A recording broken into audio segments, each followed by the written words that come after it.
Hey guys, today I'm going to show you where the 3 relay bank and fuse bank locations are located on this 2013 Ford Escape.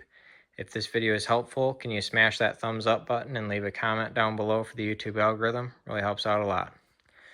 So the first spot is under the hood. So we're going to pop the hood here.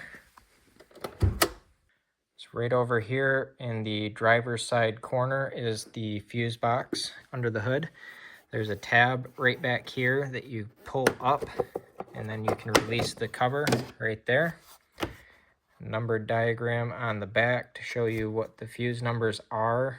You'll have to look in your owner's manual to see what fuse is for what though.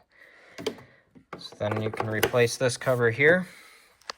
The next spot is over here in the passenger side compartment.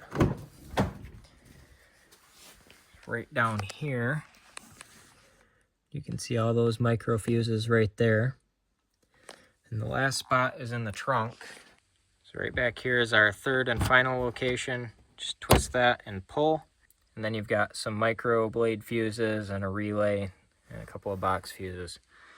But I hope you found this video helpful. If you did, smash that thumbs up button. Leave a comment down below for the YouTube algorithm. Thank you for watching and have a good one.